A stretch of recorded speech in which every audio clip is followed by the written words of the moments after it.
Olá e bem-vindos a mais um episódio do podcast Ecológica. O meu convidado de hoje é o Gonçalo Santos, especialista em osteopatia infantil. Pai de 4 filhos, Gonçalo não só possui uma vasta formação em fisioterapia e osteopatia, mas é também um pioneiro no ensino de estratégias para os pais realizarem nos seus bebés, oferecendo diversos cursos e palestras. A sua missão é ajudar pais a cuidar da saúde e bem-estar dos seus bebés nos primeiros meses e anos de vida. Olá, Gonçalo. Olá, Vera. Obrigada por estares aqui hoje. Eu estou super contente porque eu adoro ter homens a falar sobre temas da parentalidade, que é para não acharem que isto é um tema só para mulheres, e especialmente sobre bebés. Uau, estava aqui a ouvir-te falar um bocadinho de mim e incrível, o Gonçalinho queria ser jogador de futebol. Já fez este percurso todo e ainda tem tanta coisa ainda por fazer e para acrescentar neste mundo da parentalidade, no mundo das mães, dos pais, dos bebés. Tu querias ser jogador de futebol? Queria. Que engraçado, o meu filho agora está muito Está empenhado no futebol também, sim. E sempre quiseste ser pai? Olha, sempre quis ser pai, nunca imaginei que ia ter 4 filhos e nunca imaginei que aos 28 anos teria o meu primeiro filho. Portanto, foi aqui a vida a dar-me estas prendas e a partir do momento em que entrei no mundo da parentalidade, de repente abriu-se assim em mim uma paixão incrível e despertou em mim algo que até então nem sequer imaginava que poderia ser o meu percurso profissional. E estar aqui hoje a falar sobre bebés. Por isso, mudou mesmo a tua vida, seres pai. 100%. Incrível. É muito engraçado, às vezes perguntam-me ai Vera, quando é que se deu o teu despertar espiritual? Ou quando é que começaste a ser mais consciente? E de facto, quando eu engravidei foi uma grande mudança na minha vida. Foi mesmo o ter consciência pronto, diferente para mim, não é? Porque sou mulher, então estar a desenvolver um bebé dentro da barriga foi mesmo... Comecei a querer cuidar muito mais de mim, a cuidar deste ser que vinha aí, do meu corpo, tudo isso, mas é maravilhoso ouvir um homem a dizer isto. Sim, eu acho que é transversal. Se tu fizeres se fores à rua fazeres perguntas a todos os pais, todos eles vão dizer que há um antes de ser pai e um depois de ser pai. É isto, é um despertar para de repente um nível de maturidade que nós vamos ganhando.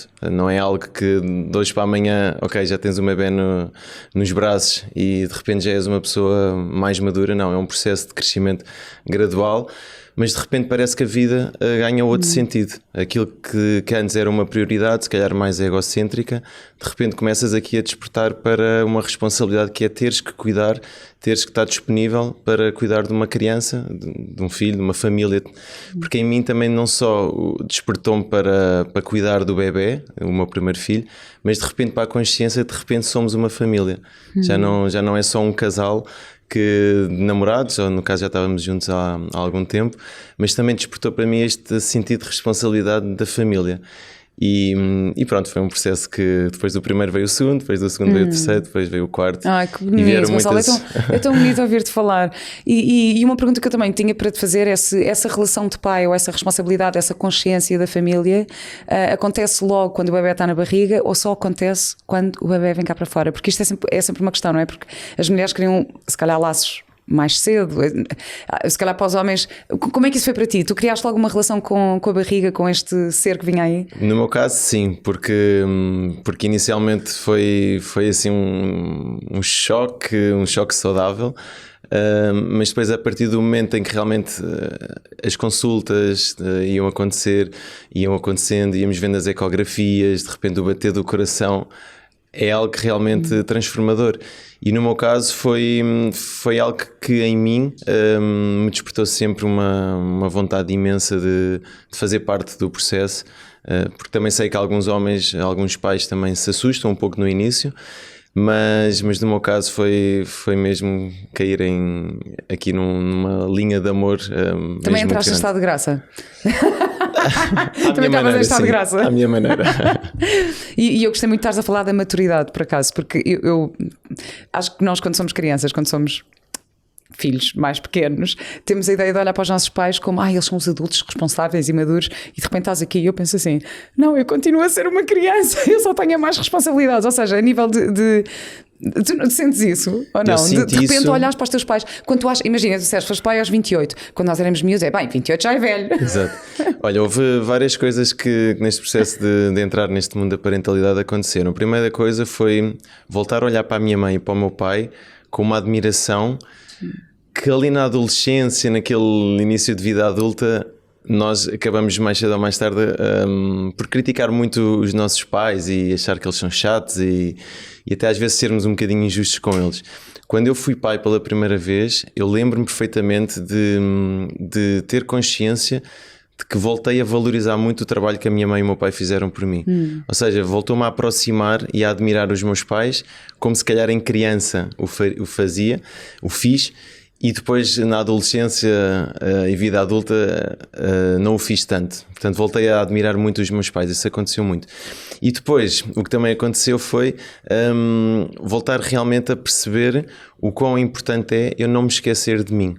Porque isto é muito fácil, nós de repente cairmos na tentação de ser tudo para o menino, ou para a menina, ou para o nosso filhote, e de repente afastarmos um bocadinho de nós enquanto pessoas. Então é algo que eu também partilho muito, sempre que tenho esta oportunidade, que é para uma mãe ou um pai podermos ajudar os nossos filhotes, nós também não podemos esquecer de cuidar de mim. Eu só consigo ajudar o outro se eu estiver mesmo bem, ou pelo menos nos mínimos olímpicos, para no fundo também poder servir. Porque na realidade o que nós muitas vezes vemos é mães completamente destruídas, desgastadas energeticamente, espiritualmente, fisicamente, que depois também não têm capacidade de se conectar com o filho, porque ela própria também está em modo de sobrevivência. Então isto não é algo que acontece naturalmente, é algo que com a experiência e com o passar do tempo nós vamos nos apercebendo, de repente eu já não faço aquilo que me faz tão bem. E para uns é caminhar na praia, para outros é ler um livro, para outros é fazer desporto. E isto, tanto o pai como a mãe devem também, dentro de uma nova realidade, não se esquecer também deste autocuidar, que é tão importante. E tu não sentes que há muitas mães que ficam nessa situação e que se queixam pela falta de apoio dos seus parceiros? 100%, Vera. Ainda bem que tocas nesse ponto, porque quem vai entrar agora no mundo da parentalidade ou está neste momento a passar por uma fase desafiante com um bebê que se calhar chora muito, muitas vezes o que acontece é que esta mãe falta-lhe braços e falta-lhe uma rede de apoio. Então nós dizemos muito que não dá para ir a este jogo de cuidar de um bebê, sem ter uma boa rede de suporte, sem ter aqui uma boa rede de apoio que nos possa ajudar. E aquilo que nós vemos nesta geração atual é que há muitas mães sozinhas, muitos pais, porque às vezes é a mãe e o pai, com aquela ideia de não, eu consigo fazer tudo, não preciso de ajuda, nós somos suficientes, mas a verdade é que mais cedo ou mais tarde vão perceber que é essencial criar uma rede de apoio. E esta rede de apoio, na prática, o que é que isto quer dizer?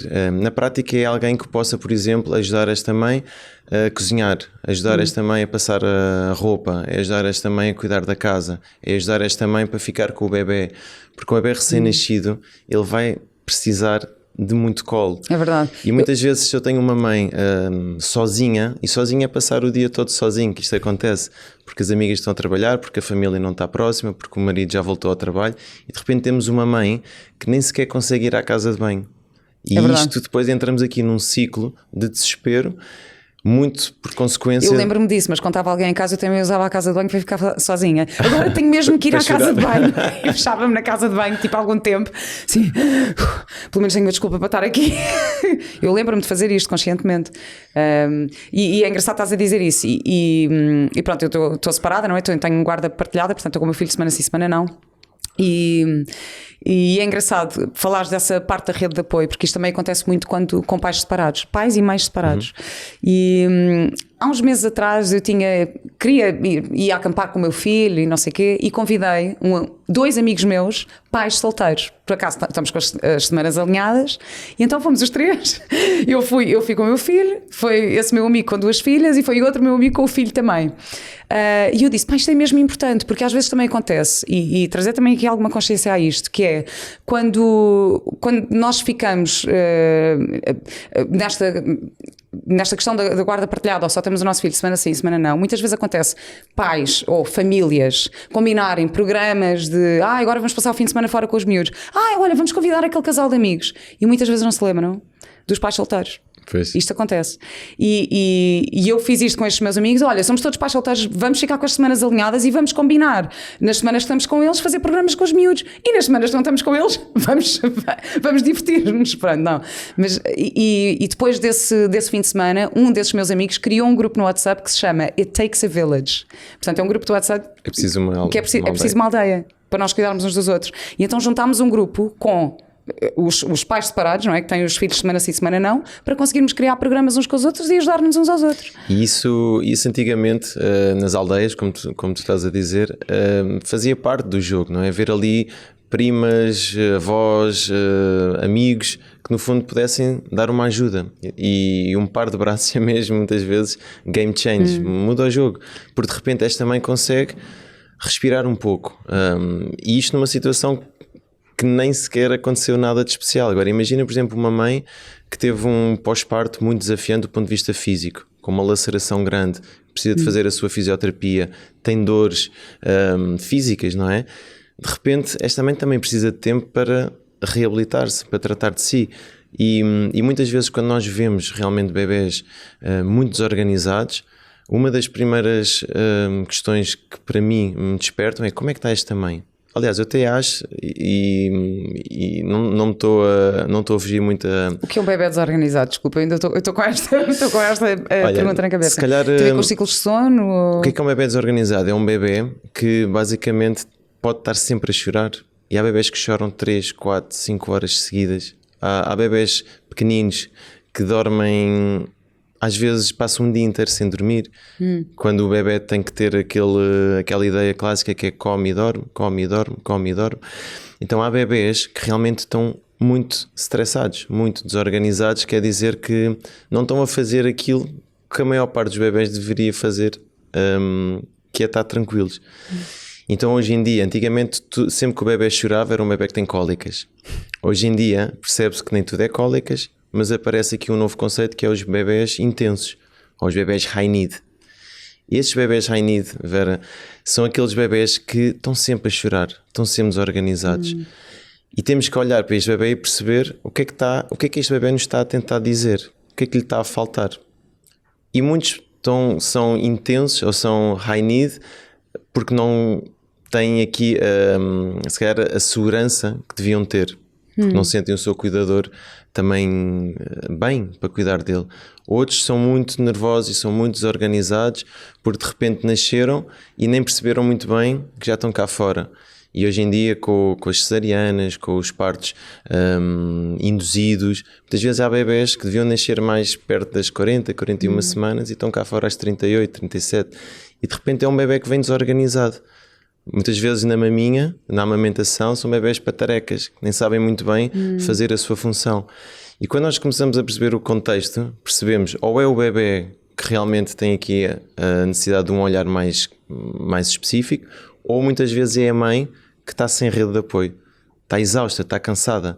Então já nem sequer consegue conectar-se com o seu bebê. E não podem eles ser os sentem pais, isso. E não podem ser os pais enquanto casal, porque estavas aqui a falar da segurança também e da necessidade de cuidarmos de nós e a necessidade de cuidar da relação, de cuidar do casal. 100%, 100%. Mas muitas vezes o que acontece, e isto acontece na minha casa, aconteceu na tua, provavelmente acontece na maior parte das famílias, que é nestes primeiros meses, eventualmente neste primeiro ano de vida, o próprio casal naturalmente não tem tanto espaço para si.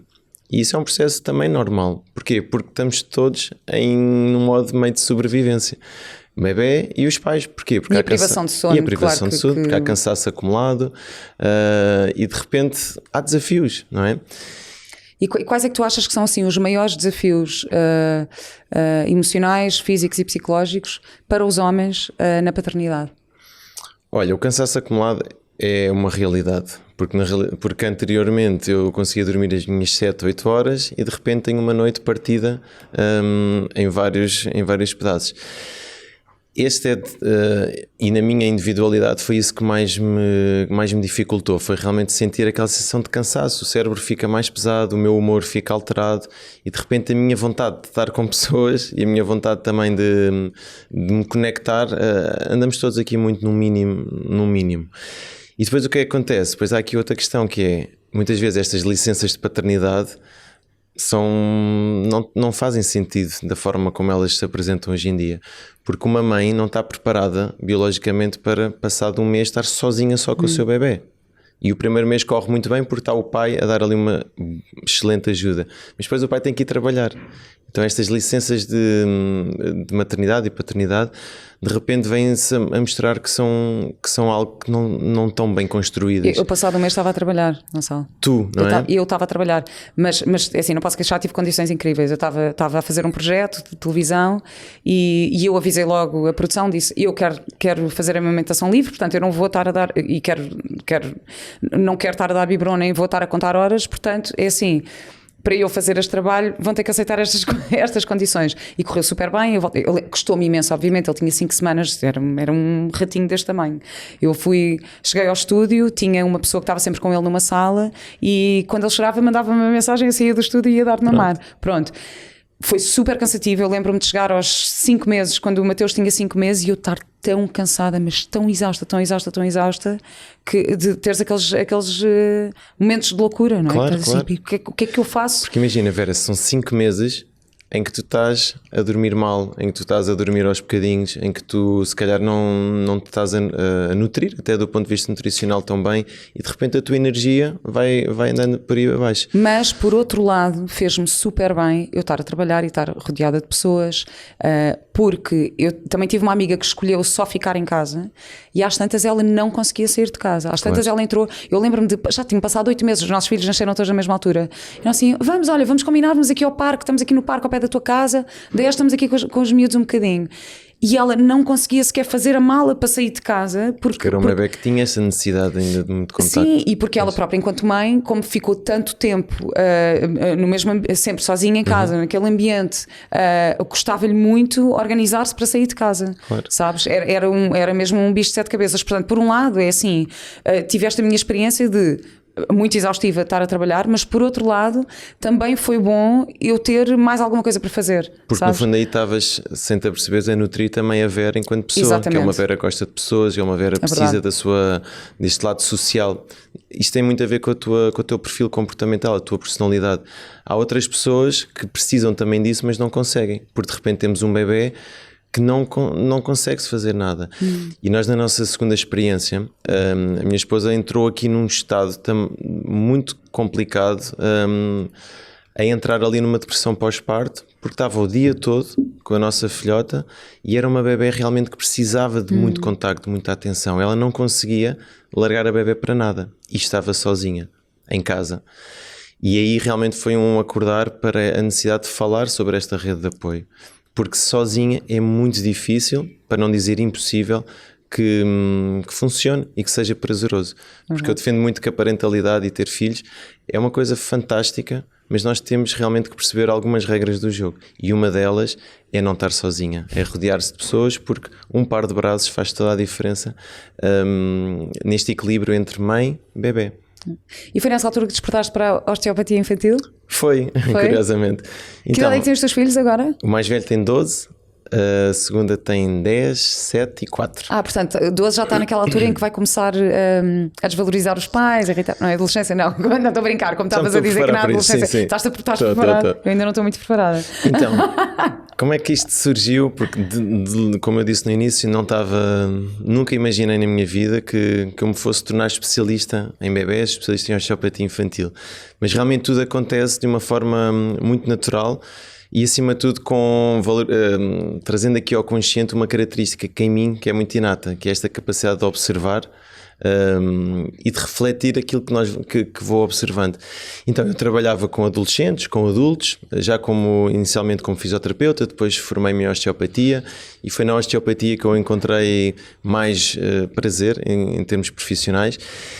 Mas fazia osteopatia para adultos? Para adultos, exatamente, okay. Para adultos. Explica um bocadinho o que é a osteopatia para quem não sabe. Então, a osteopatia entra dentro das terapias manuais, portanto, através da terapia manual nós conseguimos ajudar as pessoas a devolver aqui a mobilidade às suas articulações. Osteo vem de osso, então o trabalho de um osteopata é mais corrigir toda esta parte mais das articulações. Muitas vezes as articulações desalinhadas, muitas vezes articulações muito rígidas, e no fundo através da terapia manual nós vamos devolver a mobilidade e o alinhamento às articulações. Portanto, são ajustes no corpo. Exatamente, também para quer seja por exemplo um tensões. ombro que está muito superior e começamos a ter dores nos ombros, ou aqui nesta zona muscular, então é trabalhar aqui o alinhamento. Quer seja uma pelvis ou um joelho. Olha, Gonçalo, por acaso, meu ombro também aqui um bocadinho, quando acabarmos de gravar, depois... Eu só trabalho com bebés, Vera.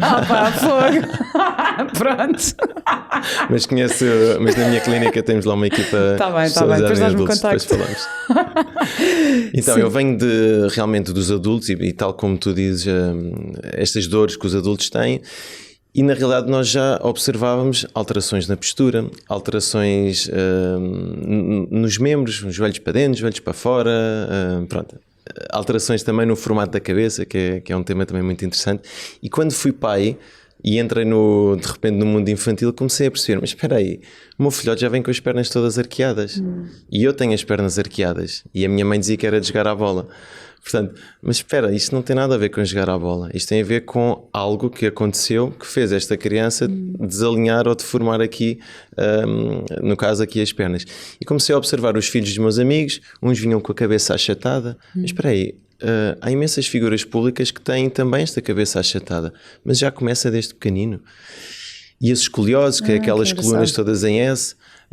E este foi assim um wake-up call gigante que a mim me fez assim um clique, que é, não, isto já começa em idades tão pequeninas, mas o que aconteceu aqui para esta criança já vir com a coluna toda torta? Porque isto nós... Bom, ela teve um bocadinho apertadinha durante algum tempo. Claro. Assim, é normal que os ossos fiquem um bocadinho fora do sítio. Exatamente, mas tal e qual como tu, mesmo não sendo da área, fazes este pensamento, eu parti desse princípio e comecei a perceber aquilo que eu já vinha fazer nos adolescentes e nos adultos.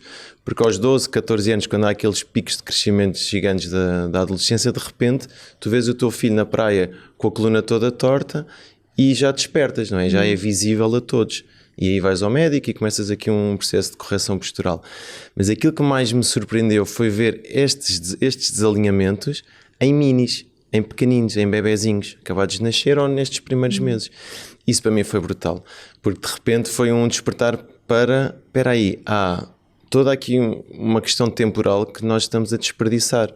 Porque se começarmos logo a corrigir um bebê pequenino, se está torto, vamos lá começar a endireitar. Se é uma criança muito rígida, com pouca flexibilidade, vamos começar a trabalhar esta elasticidade. Desde pequenino, de repente chegamos à adolescência e aquilo que era um problema gigante começa a ser um problema mini ou mesmo um não problema. Então foi assim um despertar para o mundo infantil, porque realmente temos uma janela de oportunidade incrível para corrigir estes desalinhamentos físicos, que antigamente eram desvalorizados. Ele é mesmo assim, ele sai ao pai, olha o pai que também tem a cabeça deste formato. E hoje começamos a perceber, não, isto é consequência, tal como tu tinhas dito, de um bebê que esteve mais apertado, recebeu ali mais zonas de pressão, e por isso é que este corpo se foi deformando. E que consequências é que isso pode ter no bem-estar dos bebés e das crianças? Tudo aquilo que nós sentimos em nós adultos, os bebés também o sentem, mas verbalizam à sua maneira. Por exemplo, os bebés têm dores de cabeça, tal e qual como nós também temos. A sério? 100%, não tenho dúvidas absolutamente nenhumas. E como é que nós vemos isto na linguagem do bebê? É um bebê que puxa muito o seu cabelo, que puxa muito a sua orelha, que bate na sua cabeça, quase como ele está a dizer, olha, aqui estou desconfortável. Mas há outros bebés que também mexem na orelha, também mexem no cabelo para adormecer. Isso é regulação, é acalmar-se. Mas quando este tipo de comportamentos começa a ser usado com muita força, com muita intensidade, aí é dor. Okay? São bebés que estão muito chatos, muito com comportamento de muita irritabilidade. É sinal de que alguma coisa não está bem. Que engraçado, estás-me a fazer lembrar uma situação quando o Mateus era bebê e estávamos no carro e ele ia no ovo e os bebés não gostam muito de ir no ovo. Alguns gostam, outros não, mas pronto, ele ia no ovo e ia a chorar e alguém entrou no carro e disse: então, está com dores nas costas, não é? Mas isto tipo em piada, eu achei imensa graça, mas se calhar na verdade estava. 100%. Há muitos bebés que têm tanta rigidez e tanta dor e tensão acumulada na coluna que realmente tu estar sentado num ovo é tudo menos confortável. É tudo menos confortável. Então é um bebê que está incomodado e mexe ali muito a sua coluna. Okay? Outros batem muito com as pernas. Portanto, tudo o que é muita intensidade normalmente está associado à dor. Só que é a forma que os bebés têm de verbalizar. E aquilo que a maior parte das pessoas não percebe, nós, enquanto especialistas em bebés, desenvolvemos esta capacidade de interpretar a linguagem do bebê. Porque tu vais lá à nossa clínica e dizes, olha, dói-me o ombro ou dói-me as costas. Um bebê chora ou está incomodado a fazer movimentos com essa zona do corpo. Então isto de repente é lindo, é maravilhoso, e nós com um pequeno massagem, mobilização, movimento, de repente começamos a dar este bem-estar ao bebê. E essa é a grande diferença entre a osteopatia infantil e a osteopatia para adultos, ou seja, a forma como tu interpretas a comunicação do paciente? Sim, essa é uma delas. Depois, obviamente, em termos de técnicas, há técnicas mais adequadas para adultos, ou mais para pequeninos, mas é muito por aí. E depois há crianças, já com os seus 5, 6, 7, 8 anos, que já verbalizam dores. Mamãe, dói-me a cabeça. E nós muitas vezes não estamos habituados a acreditar até nestas queixas. Então minimizamos. Mas muitas vezes já vem todo um conjunto de alterações físicas que em conjunto depois vão dar estas dores. E depois vem uma criança que tem muitas dificuldades na aprendizagem, por exemplo, uma criança que não consegue estar sentada, aqueles bebés que se diz muitas vezes têm bicho carapinteiro, não é? Que não conseguem estar paradas. Muitas vezes têm tanta tensão física que no fundo eles só estão a espelhar isso. Dificuldades na aprendizagem, isso é interessante, mas isso pode ser em crianças um bocadinho mais crescidas? Como claro que eu estou a pensar na faixa etária do meu filho agora, não é? Claro. Sim, há muitas crianças que têm déficit de atenção, dificuldades na aprendizagem. O meu filho tem 10 agora, portanto estou aqui a pensar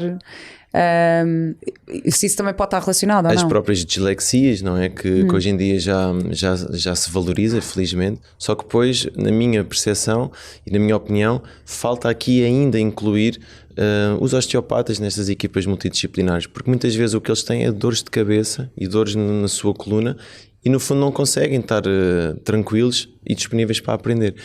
E faz-se muita terapia, mas muitas vezes falta ali uma boa osteopatia. Olha, nunca levei o meu filho ao osteopata, já fomos à massagem tailandesa aos dois. É a única forma que eu tenho. Nas semanas estou com ele ir à massagem, então, tipo, penso um bocadinho, Mateus, agora vamos à massagem. Então faço aquelas massagens para dois, para casal, mas pronto, eu vou com o meu filho. E ele adora. Ele adora, claro. É uma experiência com a sua mãezinha, uma experiência que ele próprio também sente fisicamente bem. Ele está habituado desde pequenino que eu lhe faça massagens antes de ir para a cama. Tipo, não faço sempre, mas faço muitas vezes. Esse é um ótimo hábito a todos os níveis, emocional, porque realmente o que as crianças mais querem é ter os seus pais ali em conexão e em presença máxima. E tu, quando estás a fazer uma massagem ao teu filho, ele está com as suas necessidades quase todas preenchidas, principalmente na faixa etária em que ele está, que as principais necessidades são emocionais, são de atenção, que é diferente dos bebés. Os bebés, as primeiras necessidades não são tão emocionais, são muito relacionados com a fome, com o dormir, com o sentir-se protegido, com ter a temperatura adequada, são mais necessidades primárias ou primitivas.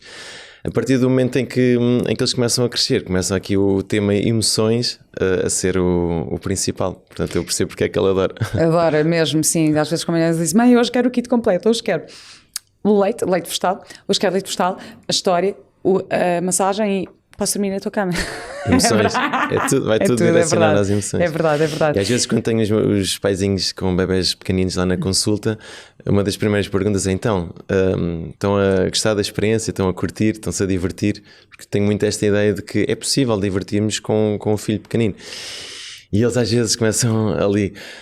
Ai, Gonçalo, está a ser muito difícil. E eu digo assim, olha, então deixem-me dar uma... Não sei se é boa ou se é má notícia, mas a fase mais fácil da vossa vida parental é agora. Porque agora é só atender a necessidades primárias. Esta de comer, dormir, sentir-se protegido, etc. E ele assim, não pode ser. Não acredito que isto é o mais fácil. Olha, Onde é que eu devolvo? Onde é que se devolve? Então esperem até entrar no mundo das emoções e aí vão perceber realmente que a complexidade aumenta.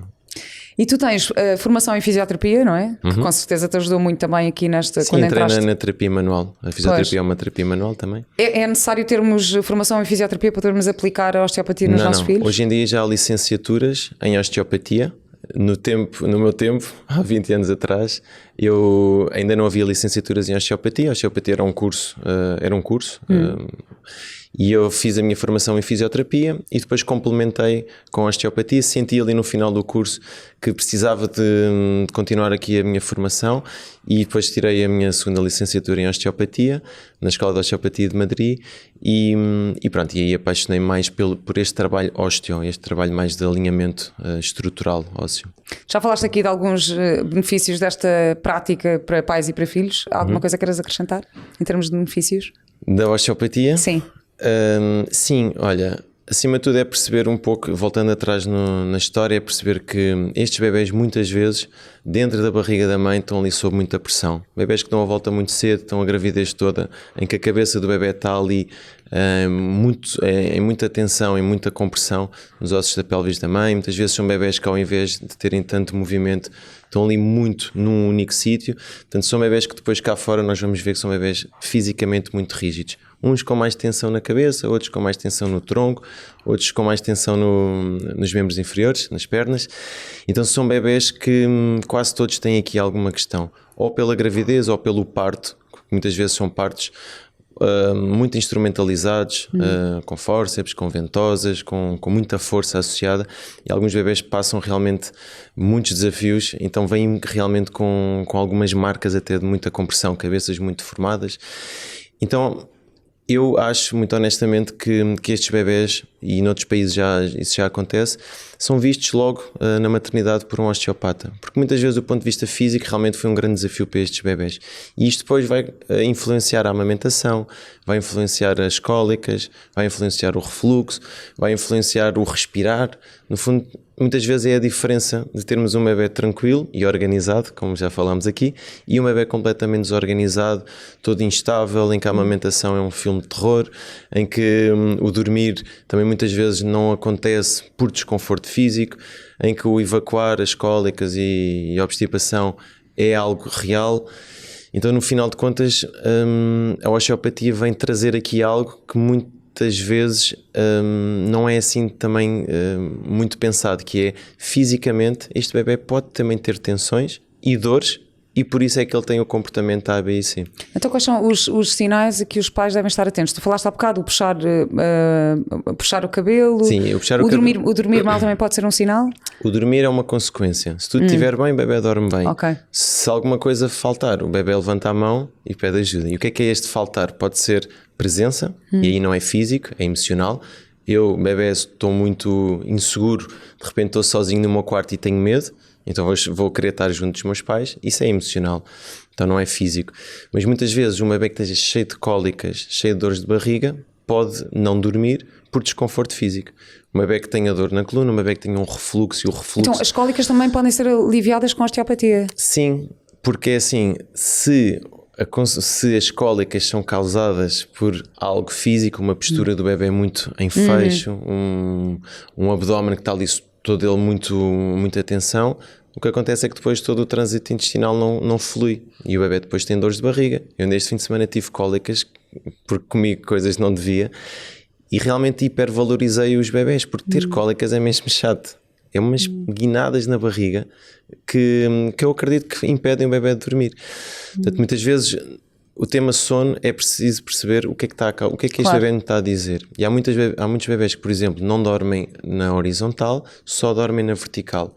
E isto é um bebé que claramente está a dizer que provavelmente pode ter aqui um refluxo e a posição vertical atenua este refluxo. Então vamos trabalhar este refluxo para melhorar o sono. Portanto, o tema sono é a parte visível do problema. O que é que faz nós conseguirmos realmente ajudar este bebé? É perceber a sua individualidade, é perceber a sua linguagem, é perceber as pistas que eles nos dão. Às vezes, em consulta, porque em osteopatia também recebemos muitos bebés cujo tema é sono, muitas vezes os pais dizem-nos as respostas. Olha, de tudo o que já experimentou, o que é que resulta com o seu bebé? Resulta se o puser à maminha. Então a pergunta é... Porquê é que não põe à maminha? Porque ele não pode estar sempre à maminha, porque me disseram que tinha que só dar de 15 em 15 minutos, ou 3 em 3 horas, ou todo um conjunto de informações que para aquele bebê em particular não está a funcionar. Então é preciso entrarmos na individualidade daquele bebê. Sim, e também depende de muitas situações. Eu lembro-me perfeitamente um dia que fui à casa de uma amiga minha, eles hoje em dia são melhores amigos, estes dois bebés são melhores amigos, nasceram com 5 dias de diferença, e eu fui visitá-la. Bem, e o meu filho estava a chorar imenso sempre, que só queria mamar. Eu lembro-me de... Eu apanhei o elevador, entrei no carro e ele continuava a chorar e eu a dar de mamar. Eu pousava e eu continuava a dar de mamar. Foi um daqueles dias de pico de crescimento em que ele mas de 3 em 3, de 5 em 5 minutos ele estava-me a pedir para mamar. Eu fiquei 2 horas estacionada à porta da casa da minha amiga sem conseguir sair, porque estava ali com ele na mama imenso tempo. Depois pousava, agarrava no carro, passado 5 minutos ele gerava outra vez. Ok, vamos. E eu estava a pensar, bem, isto... O que é que eu estou a fazer de mal? O que é que eu estou a fazer? Mas foi um dia. Depois no dia seguinte ele voltou mais ou menos àquela rotina normal e pensei, espera aí, ok, ele se calhar teve aqui um pico de crescimento em que estava com uma necessidade maior de mamar neste dia. E ficar atento, tu atendeste a essas necessidades. Sim. Eu lembro, eu era um bocadinho obcecada com os ciclos de sono do meu filho, porque o meu filho, pronto, não dormia imenso. Se dormisse 3 horas era uma sorte. Então as cestas dele, eu cronometrava as cestas e eu comecei a descobrir alguns padrões. Então eu sabia que se ele acordasse passado 20 minutos ia estar bem disposto. Se ele acordasse passado 40 minutos ele ia estar bem disposto, mas se acordasse passado meia hora ele ia acordar. Então eu comecei a perceber, espera aí, o meu filho deve ter ciclos de 20 em 20 minutos. Pronto, foi um bocado... Às vezes também ficamos um bocadinho loucas com isto, mas às vezes é preciso também observar e perceber o que é que o teu bebê está a dizer. E eu tinha esta questão, tentar entender e compreender melhor os ciclos de sono do meu filho. E eu tenho 4 filhotes, Vera, e posso dizer que as estratégias que funcionaram para um não funcionaram para o outro. E isto despertou em mim que é uma das minhas assinaturas, que é realmente temos que entender individualmente aquele nosso bebê. Porque há uns que são realmente muito esfomeados. São aqueles bebés, como eu costumo dizer, de prato cheio. Então tu vais apresentar um gourmetzinho e eles vão refilar. É pouco. Um bocadinho como o meu filho era assim e continua a ser. Pronto. Há outros que na realidade são muito cautelosos. Então têm muito medo. Então não são tão aventureiros. Então são bebés que estão bem junto de alguém. Então são aqueles bebés que precisam da mãozinha, precisam muito mais de estar em contacto connosco. E isso são todos? Não, são alguns. Há outros que são muito encalourados. Então são bebés que nós temos que ter aqui uma atenção na quantidade de roupa que lhes damos. Outros são mais friorentos. Uns gostam de andar de carro, outros não gostam. Então este é o mundo dos bebés, que é partir... Isso é o mundo das pessoas, na verdade. Esse é o mundo das pessoas. É assim, estás a descrever pessoas. Somos todos assim. Pronto, só que nós estamos habituados a tratar os bebés em caixas. Okay? Aos 6 meses todos começam a introdução alimentar. E o que é que nós percebemos? Há uns que funcionam muito bem e não é nenhum problema, e há outros que é um filme de terror. Estão zero preparados para esta introdução alimentar. Então não podemos encaixar os bebés na mesma caixa. Porque lá está, como tu disse, são pessoas e somos todos diferentes. E isto foi uma das coisas que mais me apaixonou quando comecei a observar bebés, é a réplica dos adultos, mas em miniaturas.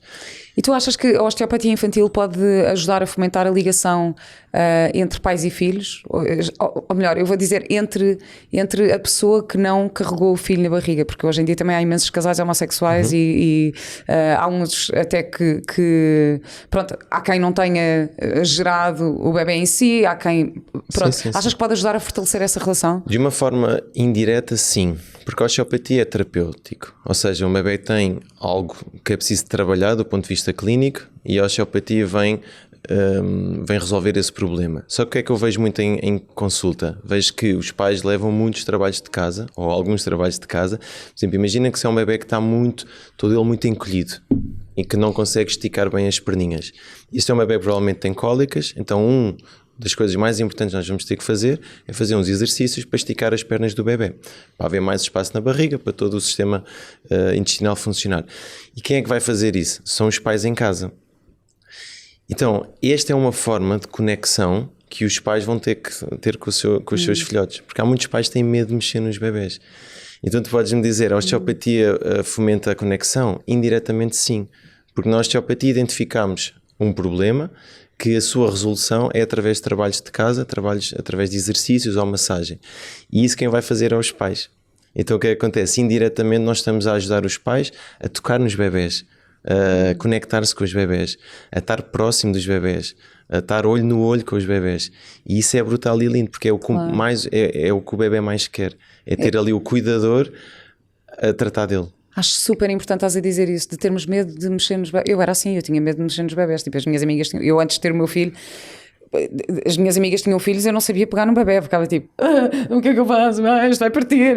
E acho muito interessante estás a dizer isso, de ser uma forma também de superar um bocadinho esse medo, porque é novo, não é? E se me permites também, muitas vezes estes exercícios ou estas massagens podem ser os pais a fazer, o pai. Era isso que eu estava a dizer, sim. E aí já tiramos uma responsabilidade ou mais uma tarefa à mãe. E ajudamos o pai a entrar na história. Ok? Claro. Que muitas vezes, por imensos motivos, os pais estão um bocadinho fora deste mundo do seu bebê, porque há muito mãe-bebê pela amamentação, não é? E os pais podem também entrar e devem, porque fazem parte do ecossistema equilibrado. E na tua visão, de que maneira é que essa participação ativa do pai, desde os primeiros dias de vida, pode impactar o desenvolvimento de uma criança? Eu acho que isso é indiscutível, porque o bebê precisa de uma mãe e de um pai, precisa de uma energia masculina e feminina, precisa, no fundo, de algo que uma parte traz, e é preciso também a outra parte. Portanto, para mim nem sequer é tema equacionarmos não estar este bebê munido destas duas partes. Quando infelizmente há histórias que não é possível, o que acontece é que alguém vai ocupar aquele espaço. Alguém vai ocupar um espaço que, por um motivo qualquer, não foi preenchido. E está tudo certo, é o que é. Que são as mulheres depois mais tarde na vida, não é? Não, estou a brincar. As mulheres aos maridos mais tarde na vida, não estou a brincar. Pode ser. Ora, Gonçalo, adorei esta conversa, foi ótima. Ainda tinha aqui montes de perguntas para te fazer, mas acho que vou fazer uma visita à tua clínica. Vou acabar com a pergunta de sempre, que é: qual é a tua ecológica de vida? Olha, a minha ecológica de vida é viver com leveza, com verdade, com tranquilidade e tentarmos nos divertir, mesmo quando nós, à nossa volta, parece que o mundo está a desabar. Nós depois mais à frente vamos perceber que provavelmente estes são ou estão a ser os melhores anos da nossa vida. Portanto, divirtam-se e aproveitem. Olha, és parecido comigo nisso. Acho que és parecido comigo. E assim concluímos mais um episódio do Podcast Ecológica. Espero que esta conversa vos tenha inspirado a considerar novas perspectivas sobre a saúde e bem-estar dos vossos filhos e a reconhecer o papel vital que os pais desempenham no desenvolvimento infantil. Até ao próximo episódio. Continuem a cuidar e a conectar-se com os vossos pequenos de maneiras que enriqueçam as suas vidas e a vossa. Obrigada e até para a semana.